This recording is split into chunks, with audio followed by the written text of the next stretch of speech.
Assalamualaikum warahmatullahi wabarakatuh. Perkenalkan, nama saya Firda Aulia dari Fakultas Ekonomi dan Bisnis Prodi Ekonomi Syariah. Pada kesempatan kali ini saya akan membahas mengenai solusi keuangan ideal di masa new normal. Pandemi virus corona di Indonesia belum kunjung mereda.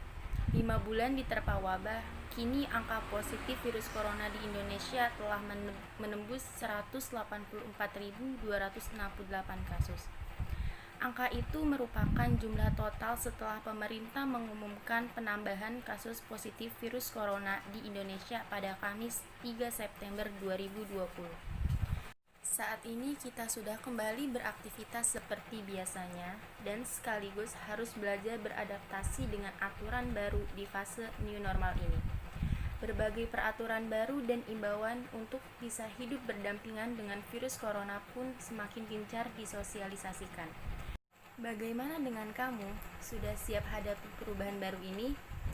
Tidak bisa dipungkiri, tidak hanya gaya hidup saja yang akan berubah karena fase new normal ini, tapi juga perubahan dan kebiasaan lainnya pun akan ikut berubah, seperti social distancing dan memakai masker kemanapun untuk menghindari penularan virus. Mengikuti perubahan kebiasaan dan gaya hidup, cara mengatur keuangan pribadi pun akan ikut berubah untuk menyesuaikan kebutuhan yang harus dipenuhi selama menjalani tatanan hidup baru.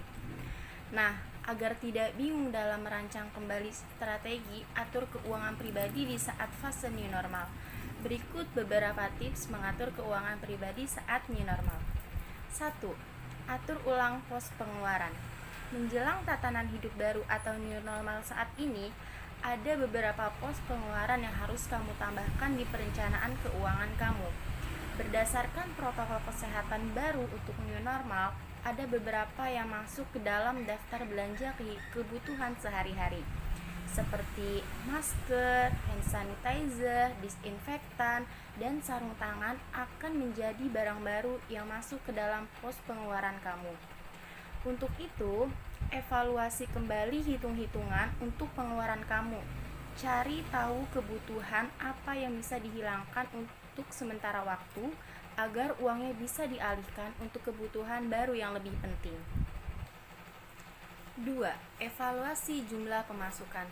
Setiap ada pengeluaran baru, hal utama yang harus dilakukan adalah mengevaluasi pemasukan.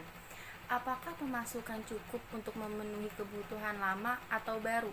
Atau ada beberapa kebutuhan yang harus ditutupi untuk bisa memenuhi kebutuhan baru yang lebih penting.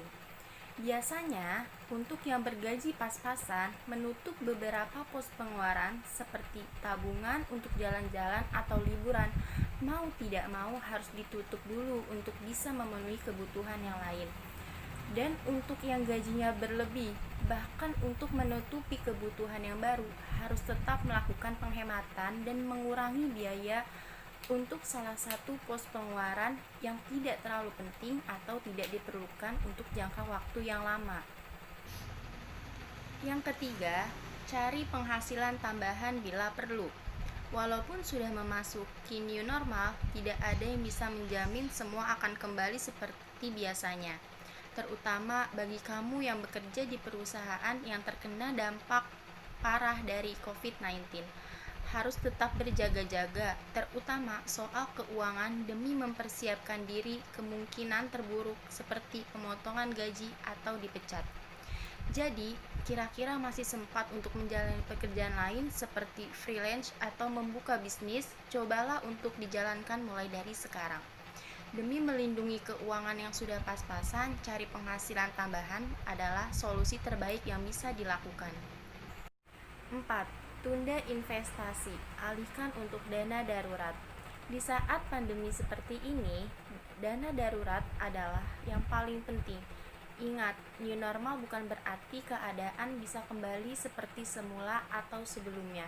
Untuk itu, menyisihkan uang untuk dialihkan ke dana darurat harus tetap dilakukan setiap pemasukan datang.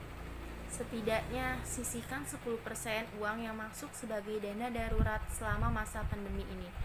Dana darurat bisa menjadi penolong jika kondisi terburuk datang. 5. Menutup pos pengeluaran yang tidak dibutuhkan selama new normal. Walaupun new normal bukan berarti kondisi sudah aman, penularan virus corona masih mengancam kemanapun kamu pergi selama vaksin corona belum ditemukan. Untuk itu, usahakan untuk tidak pergi ke tempat yang ramai atau berpergian ke tempat yang memiliki kasus terjangkit corona.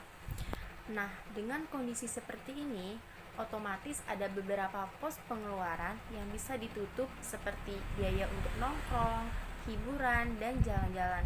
Dengan menutup beberapa pos pengeluaran, kamu bisa lebih banyak lagi dalam menyimpan uang. 6.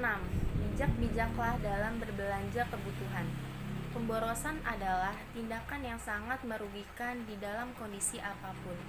Jadi, walaupun kamu bekerja dari rumah, bukan berarti kamu semakin boros dalam berbelanja. Karena mengingat kamu tidak mengeluarkan biaya untuk transportasi dan biaya makan di luar. Bekerja di rumah justru menambah beban biaya listrik dan air juga makan sehari-hari. Terutama bagi kamu yang bekerja di perusahaan yang sebelumnya menyediakan benefit makan siang. Biasanya akan lebih boros ketika kamu membeli makan siang sendiri. Jangan lupa memanfaatkan benefit yang dikeluarkan oleh kartu kredit kamu untuk berbelanja kebutuhan sehari-hari, baik online atau langsung, biar lebih hemat. Jadi, bagi yang masih bekerja di rumah, justru memanfaatkan momen ini untuk lebih berhemat, bukannya menjadi lebih boros. Nah, yang terakhir, hindari berhutang. Hindari membeli barang secara kredit. Jika bisa, tidak usah membeli barang-barang dengan harga jutaan untuk sementara waktu. Beli ketika benar-benar mendesak, tapi secara tunai. Di masa pandemi seperti ini, kestabilan pada keuangan adalah nomor satu. Jadi, usahakan untuk menghindari biaya-biaya yang bersifat cicilan selama masa pandemi ini. Nah, teman-teman, selain kondisi tubuh, kondisi keuangan juga harus diperhatikan. Mengatur keuangan di tatanan hidup baru tidaklah gampang. Munculnya beberapa perubahan bisa mengganggu stabilitas keuangan pribadi kamu. Jadi, pintar-pintarlah mengatur ulang strategi dalam mengatur keuangan kamu. Jangan sampai kamu mengabaikan pengeluaran-pengeluaran kecil dengan tidak menghitung dan merencanakannya dengan benar, karena dampaknya bisa sangat merugikan keuangan sendiri. Selain itu, penghematan untuk disisihkan dana darurat harus dilakukan secara lebih disiplin lagi selama pandemi untuk melindungi kamu di kemudian hari jika terjadi apa-apa. Demikianlah pembahasan mengenai solusi keuangan ideal di masa new normal, agar kita lebih cermat lagi dalam mengatur keuangan di masa seperti ini. Tetap jaga jarak, selalu rutin cuci tangan, jangan lupa selalu mengenakan masker, dan jaga jarak aman.